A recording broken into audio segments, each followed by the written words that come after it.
Hello and good evening, you guys. Today it is Saturday, March 13th, 2021 once again. And as I said literally at the end of my last video, I said as soon as I hit stop recording on my phone here, I'm going to start recording part 2. So welcome to the second and final part of this little mini series that I decided I'd put together just to avoid one 35 to 40 minute long video.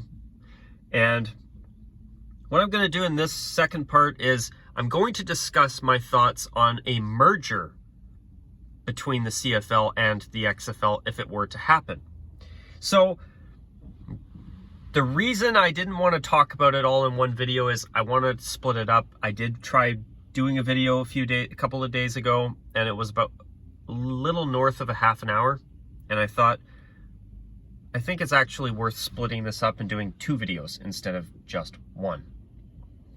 So for the second part, here's my thoughts on if an actual merger were to happen. Honestly, I would not be happy unless it was a scenario where the XFL joined the CFL and they adopted and they just became one entire CFL, where the Canadian Football League absorbs the XFL and they become this 2-country league, like the short-lived USA experiment in the 90s that the CFL did try and failed miserably at.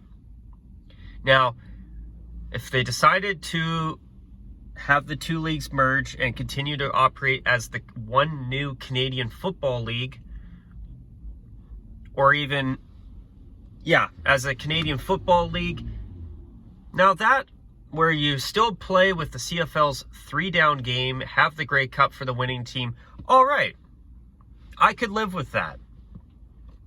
And the CFL would probably have a much better audience. And if they allowed, say, Dwayne Johnson, his ex-wife Danny Garcia, and Redbird Capital to be part of operating the league as well, in that case, okay, I could live with that. But if a merger does happen, the problem is it's not going to happen like that. I guarantee it would be a situation where all 9 of the CFL's current franchises would all become part of the XFL, or the XFL would be rebranded as some type of North American Football League. So I would not like to see that.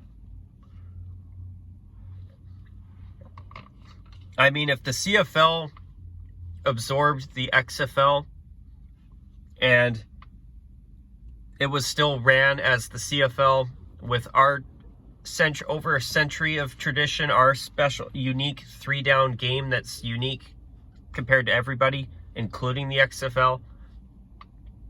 See, I would be willing to give that a chance. I actually think that could be great. But I just don't think that would happen with a merger, though. I guarantee it wouldn't. If a merger did take place, which I would not be surprised if it doesn't happen, to be honest with you. I don't think it will. But if it did, what I think would happen is the CFL's 9 franchises would become part of the XFL, not the other way around. And that's why I definitely would not want to see a merger for that. And for me, I also look at it too.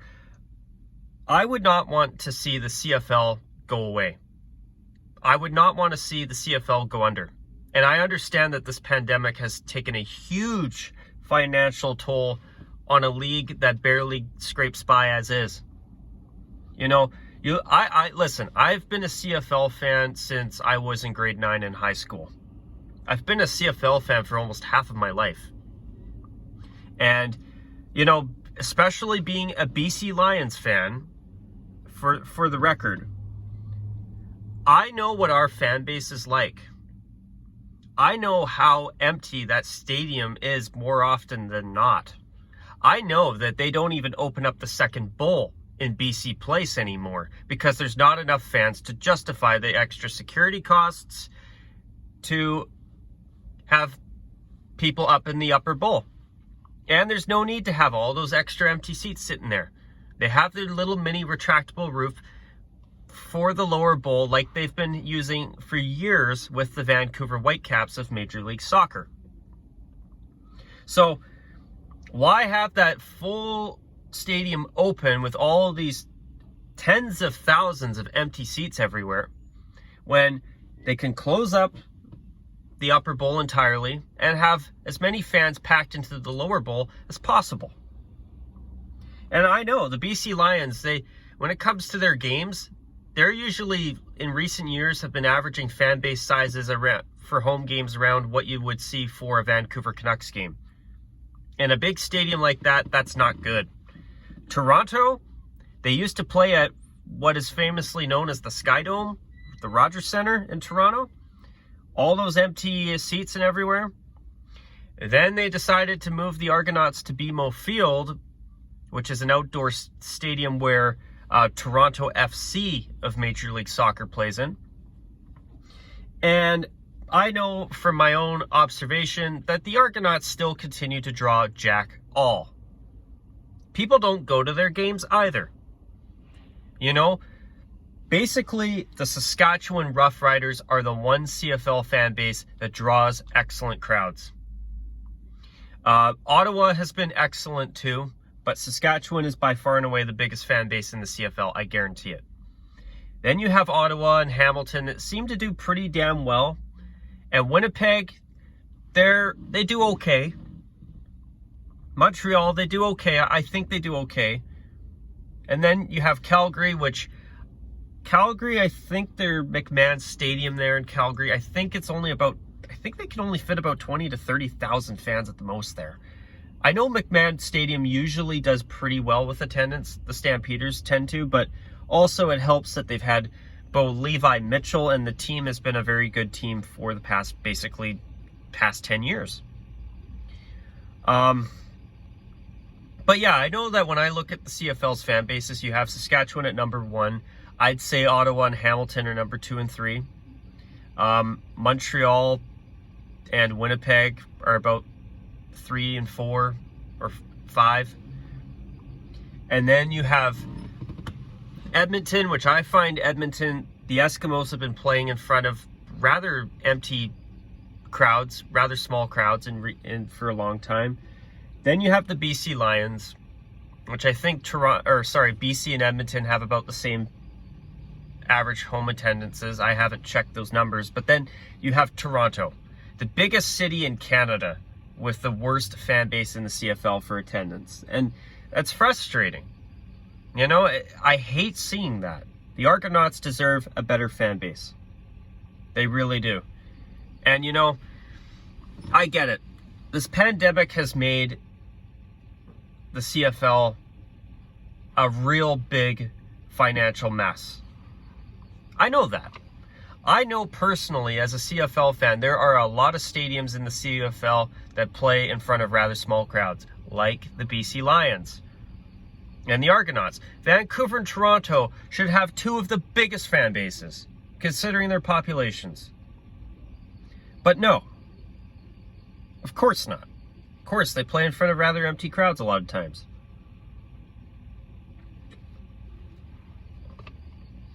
And another thing I want to mention as well, with the Canadian Football League, their fan base is mostly of middle-aged and older people. People like me who are under the age of 30 that love the CFL are a rare breed in 2021. And it's a shame. You know, I work in retail, and the customers that I talk to at my work that actually give a damn about the CFL, they're older. They're in their 50s, they're in their 60s, and their 40s. They're the only ones that I can talk to about the CFL. Like, even my boss at my work, he's a big NFL fan. He'll watch the NFL religiously. He'll watch college football almost religiously. I even have another coworker who, you know, big NFL fan, big college football fan. But if you talk to either of those people about the CFL, they'd be like, I don't really watch it. They don't bother about it. They don't care about it. And I think it sucks. I actually think that the CFL is a great game. Yes, I know that the CFL's skill level is not the NFL's caliber. I get that. You do not need to tell me that. But as a Canadian and as a Canadian football fan, whether it's the NFL, the XFL, or the CFL, I love the CFL. I think the 3-down game is a great game. I love the CFL's rules. I think the 3-down game is more exciting to watch. It's harder. They have certain rules, like the Rouge, the 1 point that's conceded if, you know, a team punts the ball and the other team can't get it out of the end zone. Little things like that I actually like. You know, unlike the NFL, they don't just do a kickoff and you watch the players just walk away and let the ball just go right out of the end zone. That's an NFL problem these days that I'm just so tired of. With the CFL, they play with a bigger field. I think it's 110 yards is the length of a CFL field. Where I believe the XFL and the NFL only play a 100-yard field, if I'm not mistaken. Either that or it's just the XFL. I'm not sure. Feel free to correct me on that if I am wrong, by the way. I would appreciate that. But, you know, I would not like to see the CFL merge with the XFL. Because I know that obviously the XFL is not going to just drop their rules and their game and become part of the CFL. They're not going to adopt the 3-down game. I guarantee it. If there was a merger, it would be the other way around. The CFL would be losing its century plus of history. And our league's 3-down game would be gone. It would be gone. That would go extinct. And I know that the history of the CFL would be gone. The CFL teams would be part of the XFL. You know? And speaking of the CFL too, in recent years, there's finally been some new conversation about building a stadium somewhere in Halifax, I believe, or in the Maritimes, and finally having the CFL become a coast-to-coast league with a 10th team in the Maritimes. And unfortunately, you know, and they were supposed to have a team starting up all the way back in 1984, almost 40 years ago. And 4 decades later, you know, they haven't even been able to finalize anything for a stadium at this point, which, you know, there's a whole lot of logistics that go into building a new stadium anywhere. And, you know, I just, seeing that in recent years, that really got my hopes up because I would love to see a 10th team in the Maritimes. I would love to finally see an Atlantic Schooners team take off. I'd like to finally see the Maritime region get a team of their own, and I think they would do well. I think that team would get good support. And I think the Maritimes deserve a CFL team of their own. I think they deserved it 40 years ago, to be honest with you. You know? I mean, the Maritimes, I know they've had AHL teams. I think they have 1 or 2 at this point in time. I think there's still the Newfoundland Growlers, if I'm not mistaken, in the AHL, American Hockey League. But also I know the Maritimes basically just has the Quebec Major Junior Hockey League, which that's great to have, but it would be nice to see the Maritimes get their own professional CFL team or semi-pro football team with the CFL. You know, that would be nice to see. But thanks to this awful pandemic, you know, at this point, the CFL is just trying to survive. And I see that. And I can understand. I bet Randy Ambrosie, the commissioner of the CFL, has got, you know, I can't imagine the weight that's on his shoulders right now trying to get the CFL to just start up again and be able to operate on an annual basis again. You know? Not only that, but, you know, the way things are going, I could understand there probably being some type of merger talks because I get it. The CFL is struggling. They will struggle.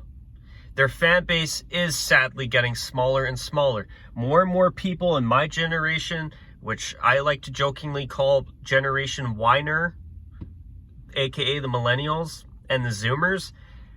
My generation and the Zoomers, they don't care about the CFL. Most of them, if they watch football, they care about the NFL and college football, like my coworkers I talked about earlier, and that's it. And that sucks. You know, and the CFL has over 100 years of history. Our 3-down game and our rules, our style of football is completely unique. And I'd hate to see that go. You know, our league is really unique also in the sense that it's a 9-team league where basically almost every team you play, you have a rivalry with almost. It's very different. You know, it's a much, much smaller league, obviously, than what most people are used to. I mean, yeah, it had one extra team. It is one team bigger than the XFL, but if the XFL does stay in the States and it does actually be able to operate more than one season every 20 years, which I believe that's going to happen. The way they got it right last year, I believe it's going to finally happen. But yeah, once the XFL becomes more than a once in every 20-year football phenomenon, I believe that league is going to grow pretty quick. You're going to see places like, I can't remember what state Birmingham is in. Was it Alabama? My knowledge of certain American cities is not very good. I apologize. But I've heard the city of Birmingham, I believe it's Alabama or maybe, or not Louisiana, I don't think. But yeah, I've heard they've already expressed open interest in having the XFL go there. I believe places like San Antonio would do well. I actually believe a team in somewhere like San Diego, where they recently lost the Chargers, would do very well, to be honest with you. So I believe they will expand once they can actually prove that they can survive more than 1 year every 20 years, or in last year's case, sadly, a partial season. But yeah, you know, I don't want to see the merger. I don't want to see over 100 years of Canadian football history disappear. You know, if the XFL decided they'd drop everything, adopt the CFL game, and just become one new CFL, all right. But that's not going to happen. And it would be the other way around. The CFL would become one with the XFL, and they would adopt the XFL. There would be no 3-down game. There would be no Grey Cup. You know? It sucks. It sucks that the CFL has gotten to this point. But it is what it is. You know? I can understand the CFL talking to the XFL. The XFL is looking for consistency. They're looking for structure. Unlike the CFL, you know, they haven't been able to do back-to-back seasons in the league's history before. The CFL, they have consistency. They've been around for over 100 years in some way, shape, or form. You know, we have our league, we have our unique game, we have our structure. We are long established here in Canada with the CFL. But we need to grow our audience desperately. This is why our commissioner, Randy Ambrosie, has been trying to grow the game, talking about a CFL 2.0, where, you know, they get players from places such as Mexico and from Europe, and they're trying to bring the CFL into more of a global type of league. I get the ideology there. I get the mindset. I get the marketing that him and the CFL are trying to do. Because the amount of fans here in Canada that give a damn about the CFL is going down. They're getting older. As I said earlier, the only people that I can talk to about the CFL are older guys in their 50s that come through my store at my work. I can't talk to anybody. There's not a single soul that I know in my age bracket under the age of 30 that I can talk to that gives a damn about the CFL. And it sucks. It absolutely sucks. But yeah, you know, it's going to be an interesting little while here to see what happens with these talks. I'm sure it's going to be more some type of partnership rather than a merger.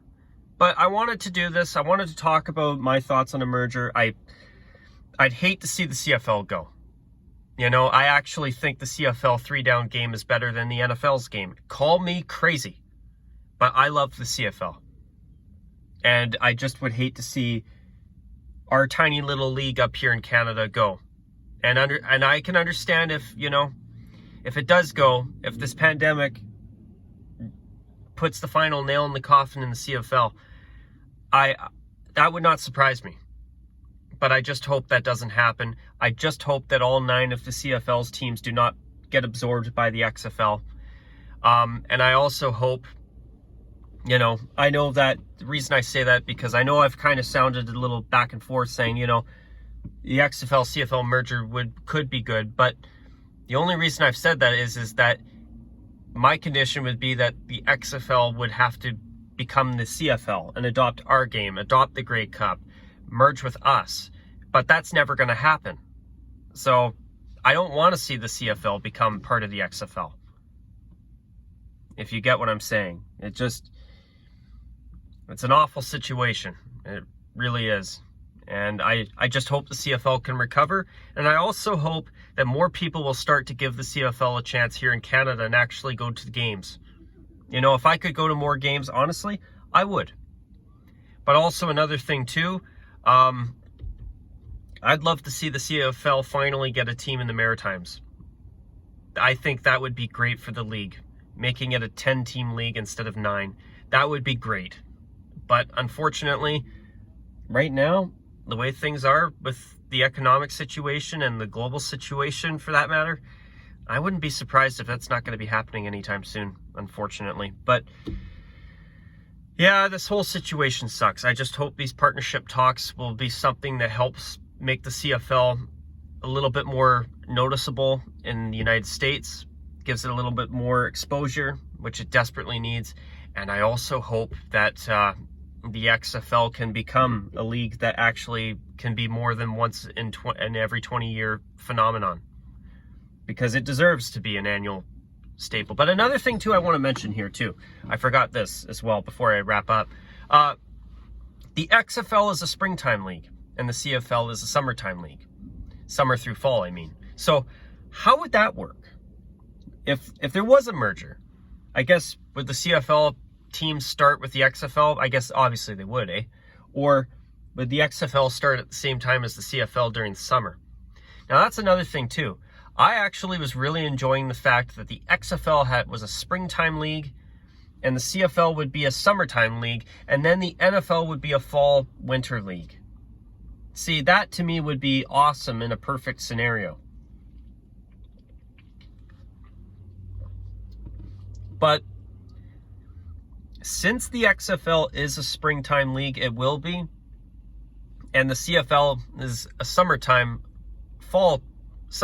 league, what I actually am going to predict now is I could see there being some type of arrangement where XFL players can go to the CFL after the XFL season and play there while they're waiting for the XFL to start up the next season, or they will be able to play in the CFL and try and have an opportunity, obviously, to try and crack the NFL, because that is the promised land for any football player, especially with the amount of money that the players make in the NFL compared to the XFL, and especially here in the CFL. Like, if you look at the salaries of players in the CFL, they basically make what the average worker makes. They make anywhere between 30 to, on average, about 80 grand a year, where you do have some anomalies like Mike Riley here in BC, who makes $250,000 a year. And I can't remember if that's in Canadian money or American. Actually, that's an interesting, that's interesting. I'm curious to know that, if they pay in American or pay in Canadian. I actually don't know that. Interesting. But yeah, it's, you know, even with the XFL, even something my coworker recently said to me too, and I think I'm going to mention that too here, because it's an interesting point of conversation too, is that, you know, he was saying that it could actually be really bad for the CFL, for the XFL, if they start getting popularity, and because players will be more inclined to go work in the United States and make American money and to come up here to Canada and make less. And in the XFL, they'd be getting more exposure, obviously. Unlike the CFL, they have significant sponsorship and TV deals with major American networks. I mean, the CFL, obviously, they have TSN up here in Canada, which is great.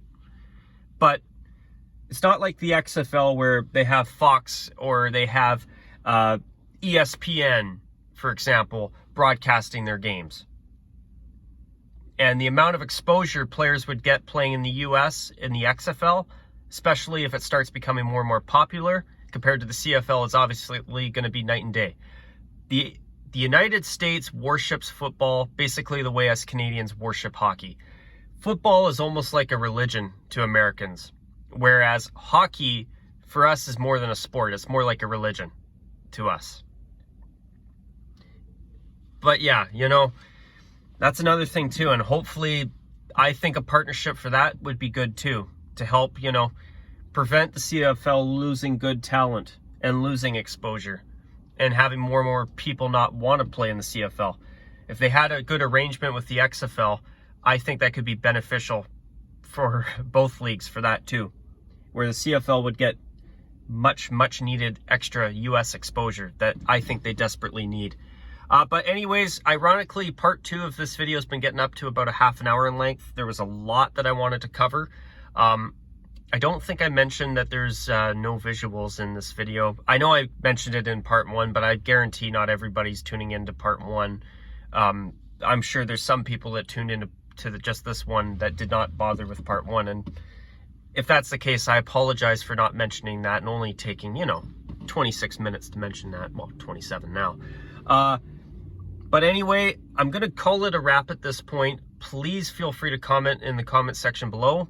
I hope that part 1 and part 2 were worth your time. I'd love to hear other people's opinions on this. And until my next video, you guys, take care. And as always, bye for now.